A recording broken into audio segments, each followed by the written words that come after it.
What really happened with your host, Mike Rivero. You're listening to the Republic Broadcasting Network, where you'll find out what the Fukushima's going on. And aloha, America. Welcome back to our show, hour number 2. We've closed the phone lines because I want to get some news here before the lovely Lady Claire joins us.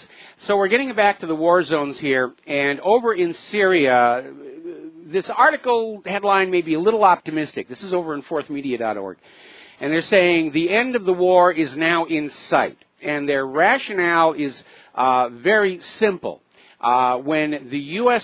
forces over there on the southeastern part of Syria were planning to move to take control of Al-Tanf, which would give them a bridgehead, if you were, to move toward the Euphrates River and capture and control the whole southeast of Syria. But Syria made an unexpected end run, shot through to the Iraq border. They've got them boxed on in. And so all of these U.S. forces, they're basically hamstrung. Now, of course, as you know, as the Syrian forces got close to the U.S. attacked them, claiming it was self-defense. But again, that's a ridiculous claim to make because those U.S. forces are in Syria without the permission of the Syrian government. Technically, it's an act of war. It's an invasion. And if you march an army into somebody else's country, sooner or later, their army's going to come on over and say, excuse me, what are you doing here? And again, we're getting closer and closer to the possibility of direct conflict between U.S. forces and Syrian government forces, which would really put an end to this idea that the U.S. is there to get ISIS and Al-Qaeda, and runs the risk of conflict with Russia. And nobody wants that. Or at least I hope nobody. Well, actually, no. Lindsey Graham wants that. We'll be talking about that in a little bit. Another article that's coming out of 21st Century Wire. The British and the American presence is directly escalating that conflict near Al-Tanf. And that is why I think that other headline was prematurely optimistic, because the U.S. has now been inside Syria for more than 5 years, trying to get rid of Bashar al-Assad and put in a Western-friendly puppet regime. They're not going to quit after all this time, all this money. And when you're looking at the larger view of a series of ongoing wars to bring the rest of the world under U.S. domination, you need to understand your first defeat is your last, because at that point the agenda falls apart. Everybody realizes that the invincible U.S. military is vincible. The Soviet Union had the same thing happen to them in Afghanistan. It was following their loss in Afghanistan that the Soviet Union started falling apart. Now, a lot of people are very, very concerned about the fact that the U.S. is deploying these high-mobility artillery rocket systems moved from Jordan to Syria. These are an updated version of what used to be called the MLRS, the Mobile the MRLS, the Mobile Rocket Launching System. It's kind of a sort of a shotgun. It's this big box with multiple missiles that can be fired, and these have a very long range. These are able to directly engage the Syrian government forces in southeastern Syria. They are not effective platforms against a distributed ISIS and Al-Qaeda militia. And so people are very, very concerned that the U.S. is, in fact, getting ready to go to war directly with Syria's government forces. Meanwhile, Israel is trying to gain their foothold in southern Syria. They basically want to own the Golan Heights. They've been occupying it militarily for quite some time. They're already selling off the oil and gas rights. Syria's oil, Syria's gas, Israel gets the money for it. Now, as you know, the Secretary of Defense, Mattis, is going to send another surge of 4,000 U.S. troops to Afghanistan. Because, after all, look how wonderfully the last surge worked out. And the surge before that. And the surge before that. Remember the definition of insanity? Now, once again, we're being reassured that these new 4,000 troops in Afghanistan are advisors and trainers. And if you're my age, you remember that's how we got stuck in Vietnam. Oh, they're not combat troops. They're just there to advise the South Vietnamese. Anyway, the escalating situation in Yemen is actually starting to threaten that crucial oil checkpoint. And the Bab el-Mandeb Strait, basically 4 million barrels of oil goes through that strait every single day. And as the violence escalates in the region, there have been recent attacks against merchant shipping. And so a lot of these companies that run these oil tankers are saying, we're not going to go there. Now, there'll likely be a response where the various involved nations are going to send their warships in there to provide an armed escort. We already know that Iran is trying to deploy their warships into the region, and the other Middle Eastern nations are trying to block them, even though that's a violation of international law. If you are in international waters, you have a right of passage. That's just a given. We're going to do a shout-out now to our on-air affiliates who are just now rejoining our network here. Now, here's where we get onto the situation. Apparently, during the Munich Security Conference last weekend, U.S. Senator Lindsey Graham literally came out and said, 2017 is going to be a year of kicking Russia in the ass. Okay, Lindsey, here's your rifle. Now, we qualified it to say that they're going to be doing the kicking of the ass in Congress, meaning more sanctions, poke, poke, poke, provoke, provoke, provoke, until Putin does something that the U.S. government can claim is the initiating event. Secretary of Defense Mattis is out there expressing his shock over the U.S. military's lack of readiness. And he's pointing the finger of blame at Obama, who did, in fact, hold the defense budget down, not as much as the rest of us would like.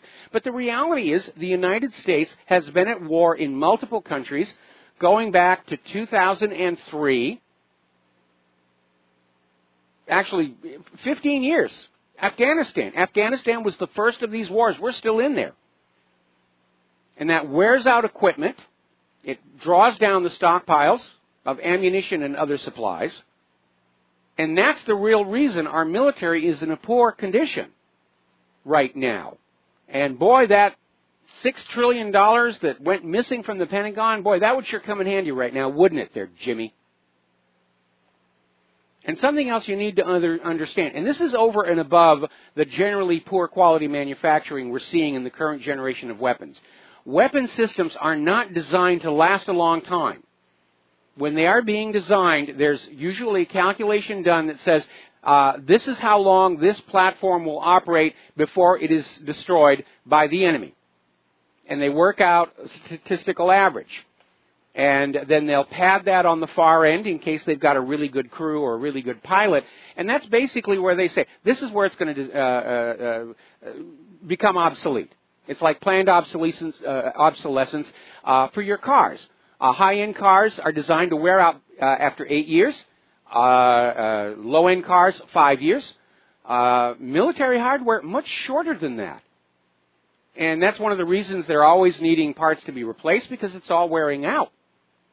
One of the problems that the Blue Angels have been facing recently is that their particular version of the F-18 was basically went out of production years ago, and they're having trouble finding parts for that particular configuration. And that's another reason why I think it's a bad idea to try and get into a war with a military peer like Russia and China, because they haven't spent the last 15 years burning up their weapons, burning up their supplies. They spent the last 15 years building and stockpiling. Now, apparently, Turkey's Erdogan is very angry at the United States government that has issued arrest warrants for bodyguards, for 12 of his bodyguards, following this little brawl at Turkey's Washington embassy during Erdogan's visit to the U.S. last May. And basically, the bodyguards were responding to a ruckus in front of the embassy, and now the U.S. is expressing its displeasure for Turkey siding with Qatar by saying they want to arrest those bodyguards now. Good luck serving a warrant over there in Ankara, I think. Over in Iran, a senior advisor to the supreme leader of Iran is basically saying this new set of sanctions against Tehran, approved by the Senate, is a breach of the spirit and the letter of the P5+1 deal reached between Iran and 6 major powers in 2015. Because, again, that deal was about Iran's nuclear work. And it was a sweet deal for Iran because, as it turns out, they weren't actually building nuclear weapons. They gave it something that didn't exist in exchange for a lifting of sanctions. And the U.S., as usual, is ignoring their obligations under this agreement, and they're imposing more sanctions. Why? Well, because Iran is working with defensive short-range missiles. They're not allowed to defend themselves from our coming invasion.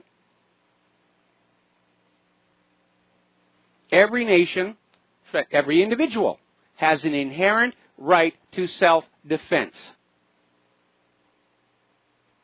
Nobody's going to argue with that. Nobody's going to get up there and say that this nation or this person should not be allowed to have the means to defend themselves when attacked.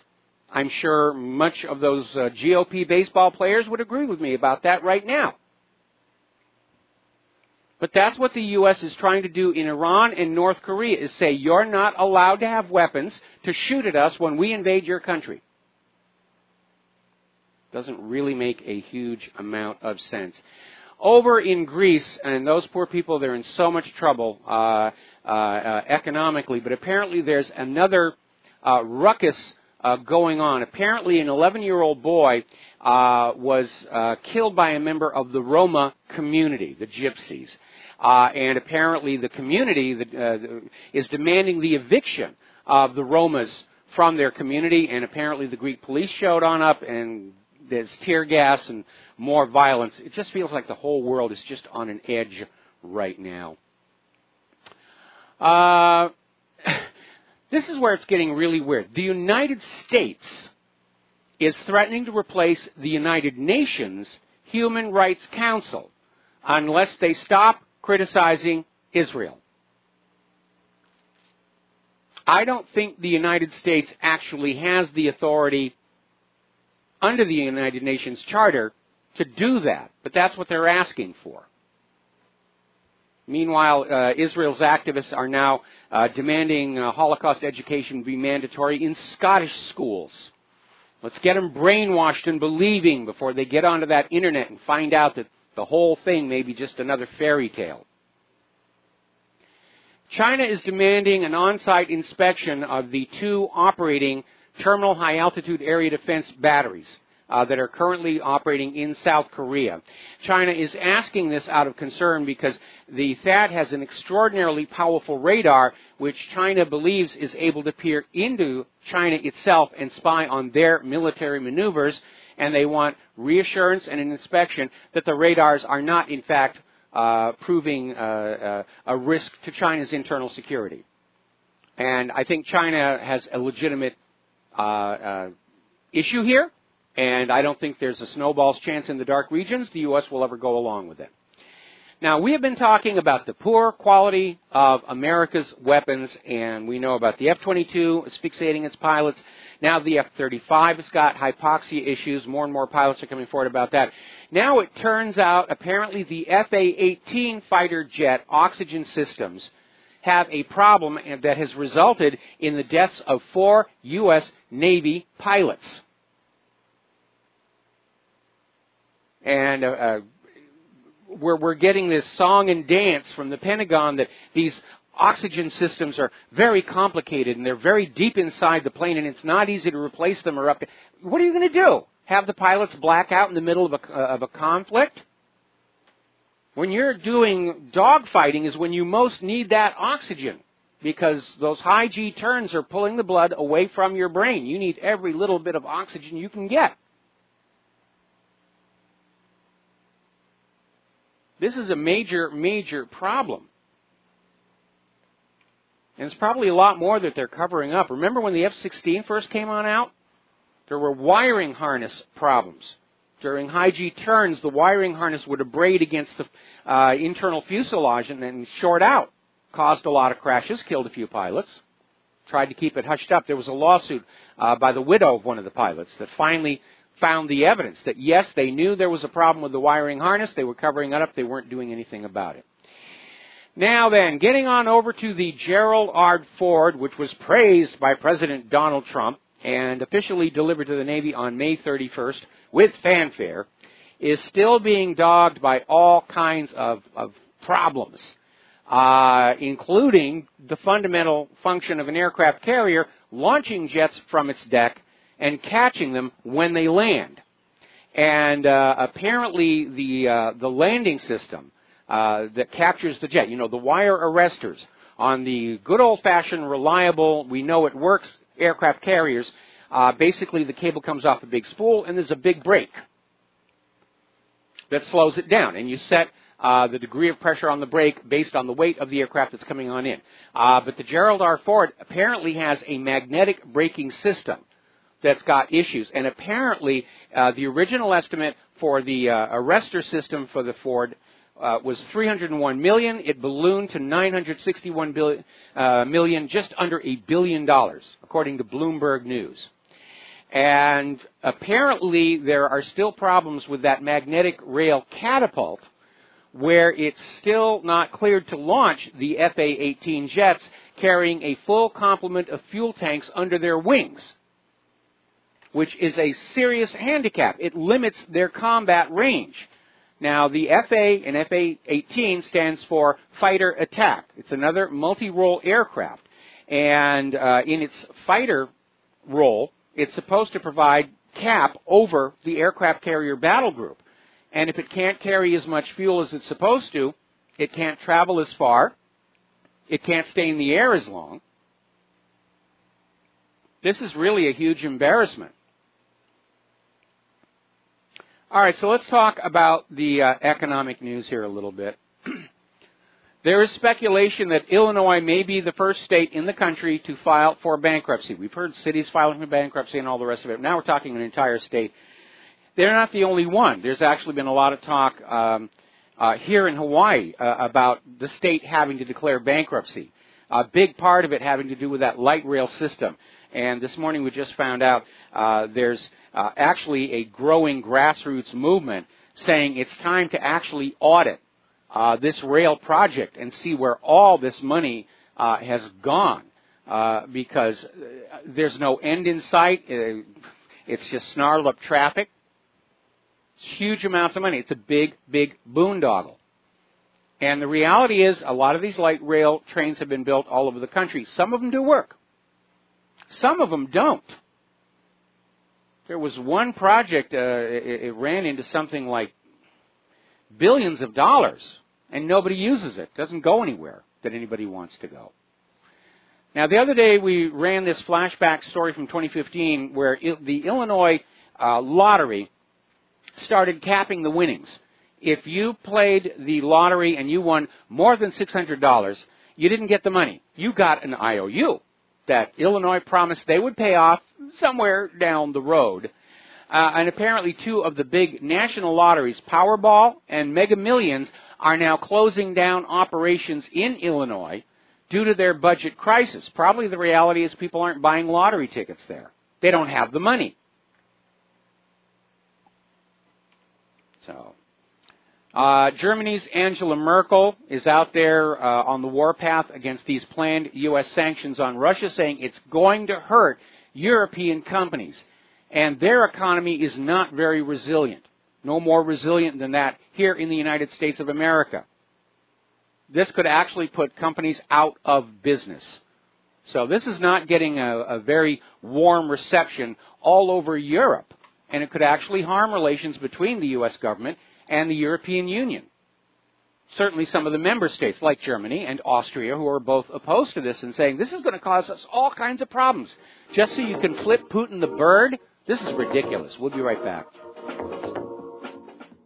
And aloha America, welcome back to the show. And speaking of the poor quality of the U.S. military, we're just now getting a report that an Arleigh Burke guided missile destroyer, the USS Fitzgerald, has collided with a merchant vessel 56 nautical miles southwest of Yokosuka, Japan.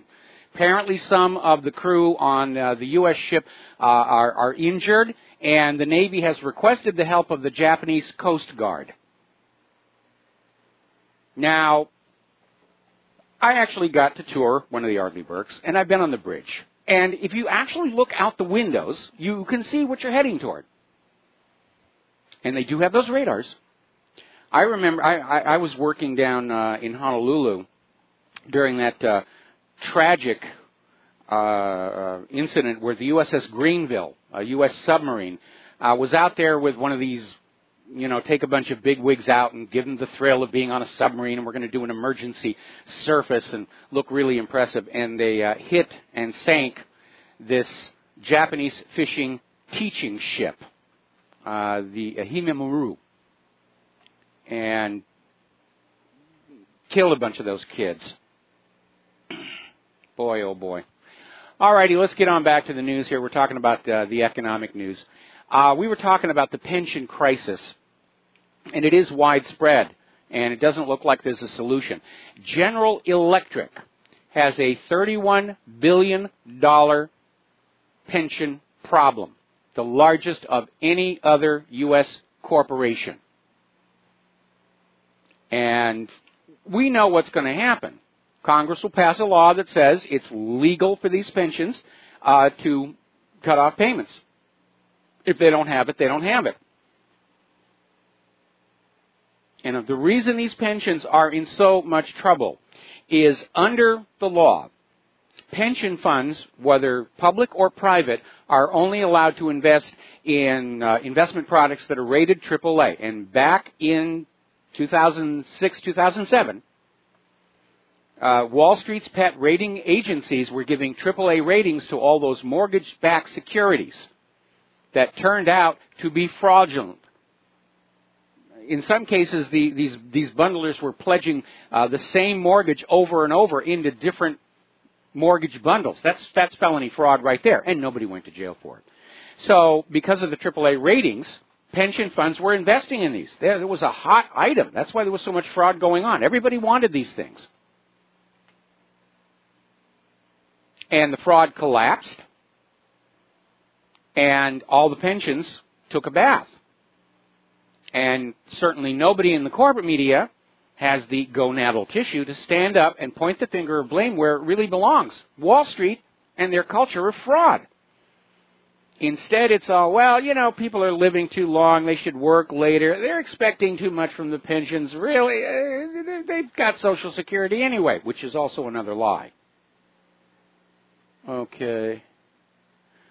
Have to deal with that later. Now, as far as our current stock market, the tech bubble seems to be deflating, if not bursting. Prices of Google, Facebook, Amazon, and Apple are headed down again. This despite Amazon's acquisition of Whole Foods, which in turn has triggered a decline in various other supermarket chain stock prices.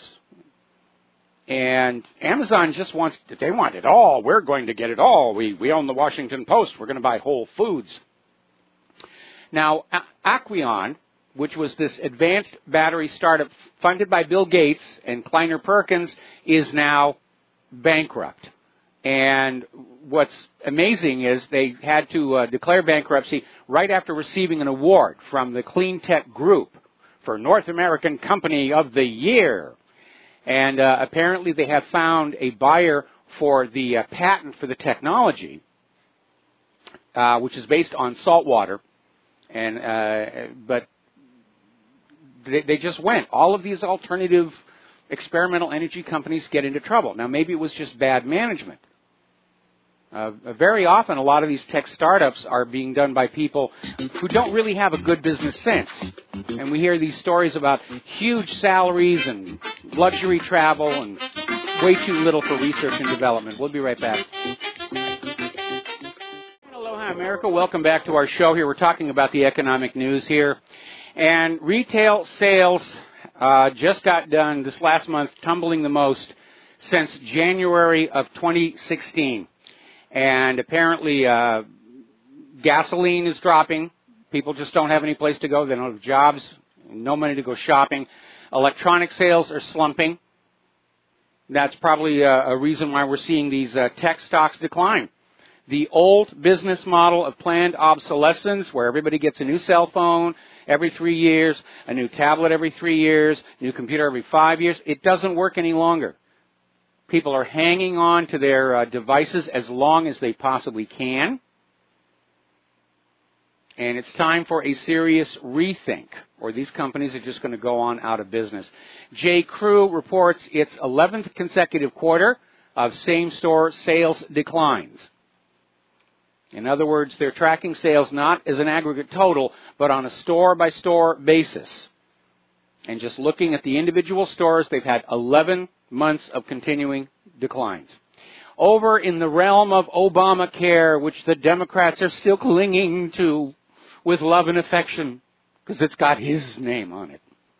Apparently, and we knew this was coming, health insurance companies who are part of Obamacare, like Blue Cross Blue Shield, Connecticut, various other, they're requesting premium increases of 20% or higher for fiscal year 2018. So the Affordable Care Act was anything but affordable.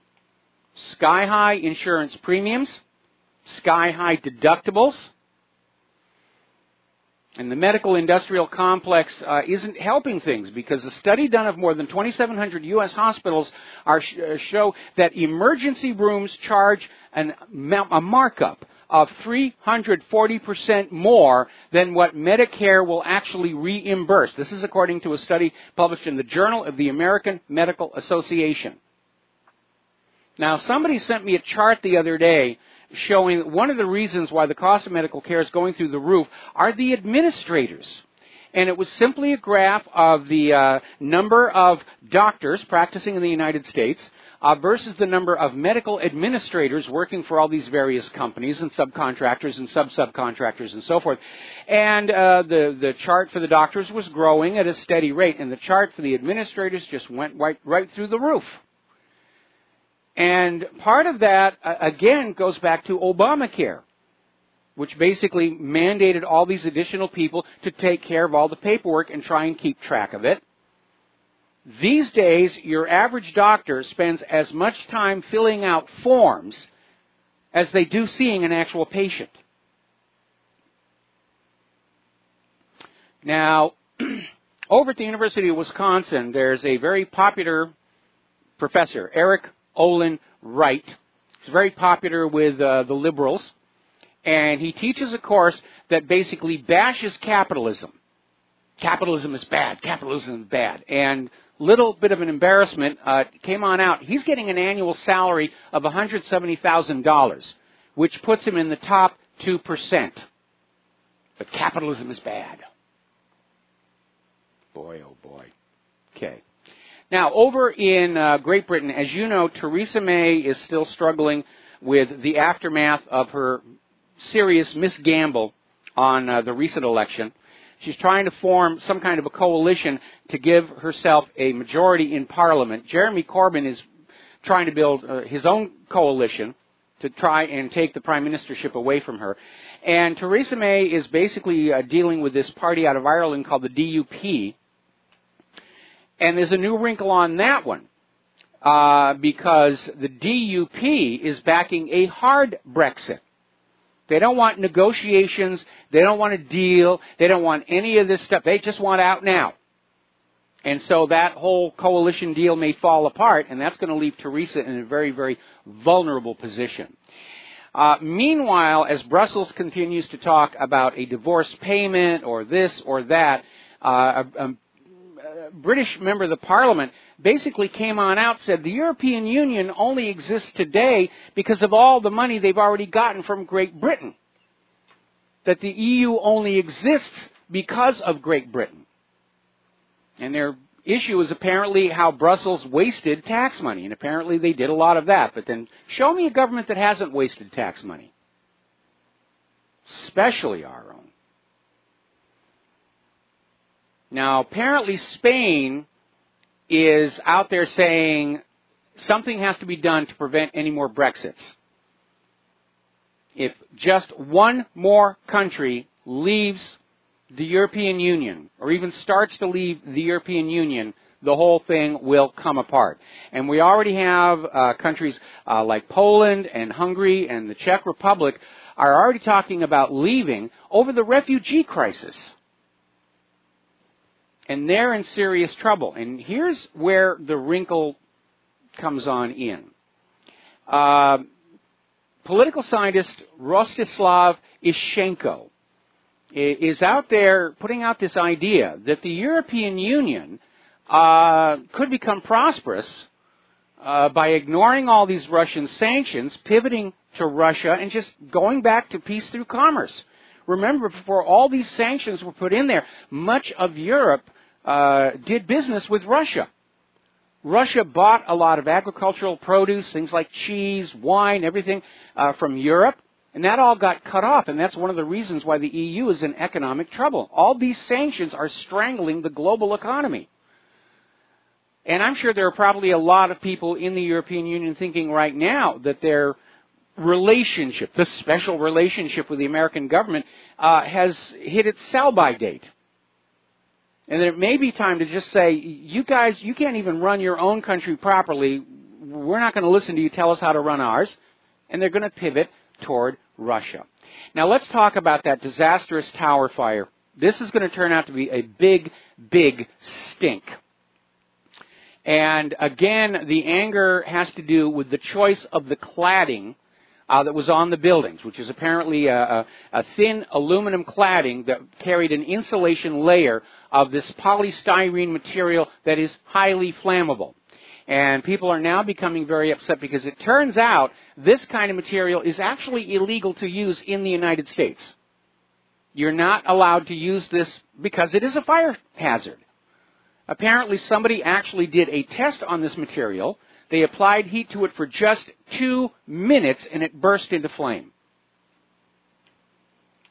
Now experts were warning this council not to use this material because it is dangerous. It's known to be dangerous. It's illegal here in the United States. But apparently the original Grenfell Tower contractor who was going to use a safer material was dropped so the council could save 1.6 million pounds off the cost of the refurbishment project. It was all done for money. All those people are dead to save a few pennies. Remember what I said about Fukushima or Hanford or the Deepwater Horizon or any of these things? You cannot leave the safety decisions in the hands of the money junkies. And the people are very angry. Apparently protesters literally stormed the Kensington Town Hall, screaming that somebody has to be held to account. And here's where it gets scary. The Grenfell Tower cladding was cheaper, more flammable version of the two options. And apparently 87 more tower blocks in Great Britain are covered with the same material. So residents are already out there saying, we don't know whether to stay or get the heck out. People are posting signs saying, you need to be aware. This building is covered with the same material that caused the disaster at Grenfell. And what really makes this scary is if there are any arsonists, firebugs, people on antidepressants who are looking for a cheap thrill, they now understand it's not going to take very much effort to get these buildings to go on up. Frankly, that stuff needs to be immediately removed from those buildings and replaced. Jeremy Corbyn is out there saying that empty luxury properties been seized for non-payment of taxes or foreclosed on ought to be opened up to the people made homeless by the Grenfell fire. Something needs to be done. Okay. Now let's get into the world political correctness. We talked about this before, where all of a sudden these supposed transgender boys who, in their mind, they say, I'm a girl, and they're being allowed to compete in girls' sports. And it is ridiculous, and it is silly, and to nobody's surprise, these boys are obviously outclassing the girls. Now, of course, the feminists are up in arms. How dare you say that girls are weaker than boys? Well, I'm sorry, but that is the reality. That's the biological reality. You know, we evolved to be the big, hulking brutes so we could go out and slay a mammoth and bring it on home for the wife to cook. But somebody wrote a really good analysis of this. This is over in Natural News. And I want to read this to you verbatim because it tells you where the real hurt is coming from this. It says, imagine this. Your daughter has been training and running track for 4 years. She's a senior, and she's made it to the state finals. College recruiters are in the stands, and this is her day to shine and possibly get a scholarship so you don't have to go bankrupt trying to fund her education. Except that doesn't happen for her because a boy, claiming to be a girl, handily steals the title from her. She's devastated, but when asked how she feels about it, she's terrified to be truthful, that she rightly feels she was robbed by someone who shouldn't have been competing against her. And I'm totally in agreement. I don't care what you want to imagine you are what you are. You can have the surgery, you can have the hormones, you can have all the rest of it. When your DNA is tested, you are the gender you were born with. If you test Caitlyn Jenner's DNA, it's going to come back, this is a guy. And that same DNA is going to give the guy who thinks he's a girl additional muscle mass and density. And it is an unfair competition. And it should not be allowed to happen. It's ridiculous. This whole gender fluidity nonsense. It's another attack on our sense of self, our sense of identity. You know, for all the talk about diversity, that's not what they really want. They want us all completely confused about who we are. One uniform mass of totally messed up, unable to think, unable to know who we are, slaves. That's it, basically. Oregon has now become the first state to add a third gender to the driver's licenses. It's M and F, and I guess it's a question mark. I'm sorry? Yeah, it's an X, which I have no idea what that means or is supposed to mean. And I don't care. It's ridiculous. It's absolutely ridiculous.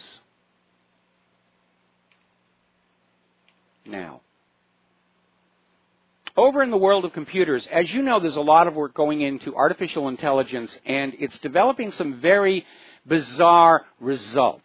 Over at Facebook, they're working on their artificial intelligence lab, and they've created what are called chatbots, which are, you know, an outgrowth of all these personal home assistants that can carry on conversations with you. And in order to speed up the development, they have 2 of them that are talking to each other. And over time, they noticed the chatbots started inventing new words for things. And after a while, they were having communications between themselves using the new words, like a new language, and less use of English. I think the chatbots were cursing out the programmers because they were smiling when they did it.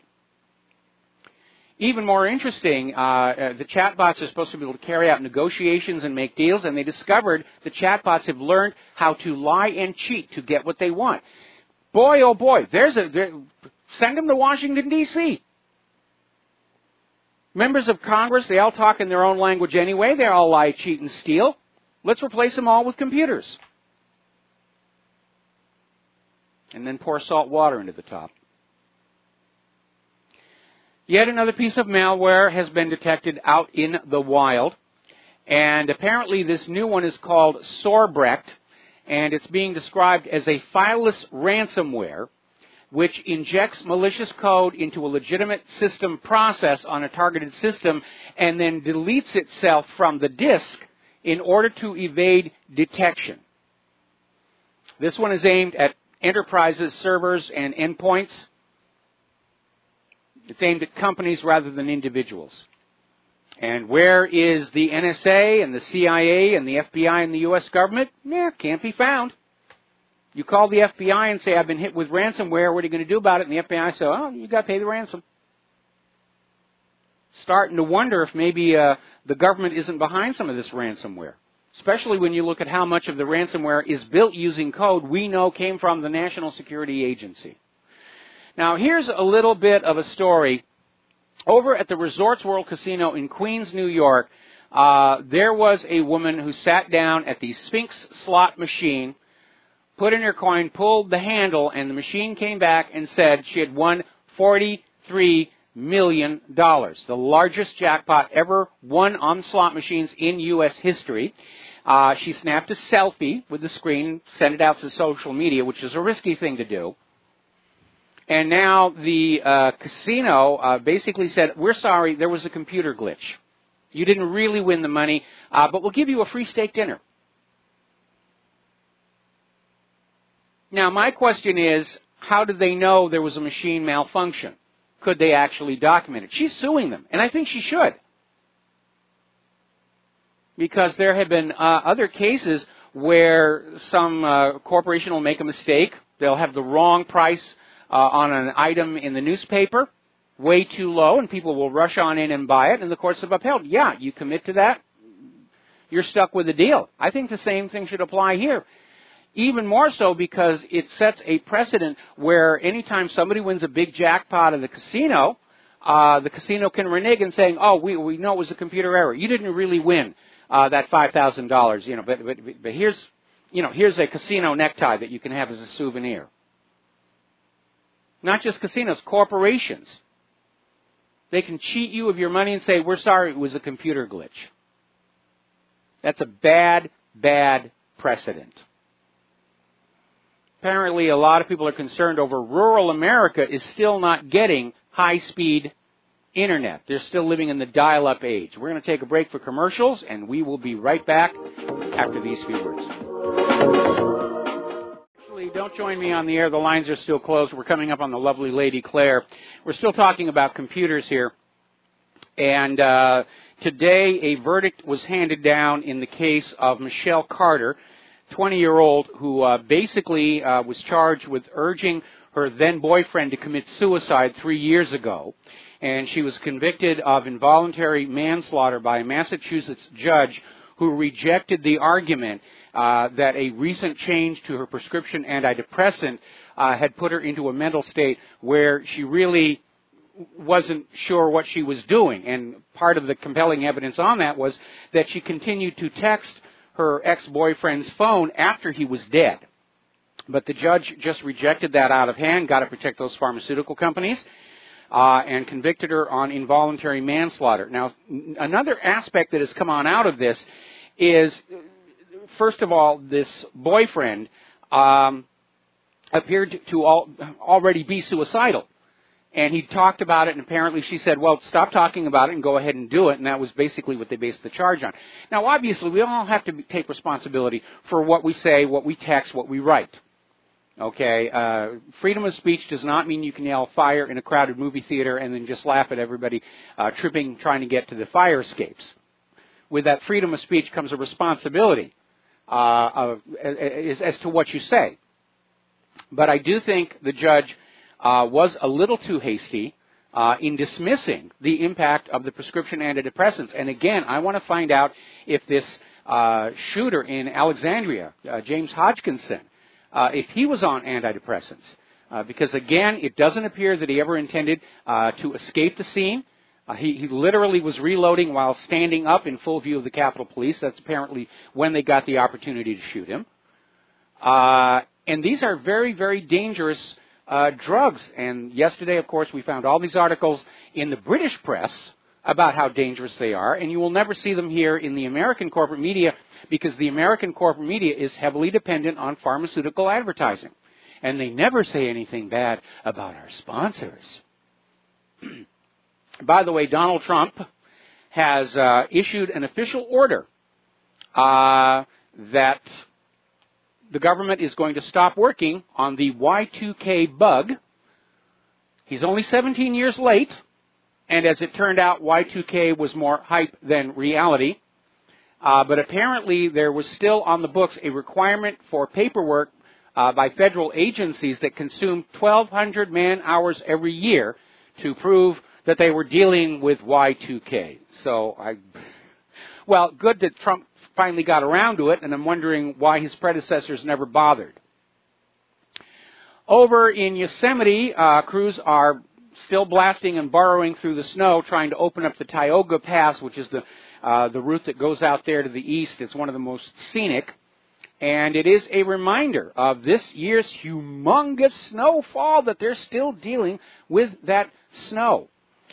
Finally, in the realm of windmills, which are one of the favored solutions to human-caused global warming by the liberals, one of the big issues is where do you store the power when it's not needed until it is? And apparently, large-scale battery storage of wind and solar power doesn't exist. We're going to take a break for station identification. We'll be back with the Lady Claire.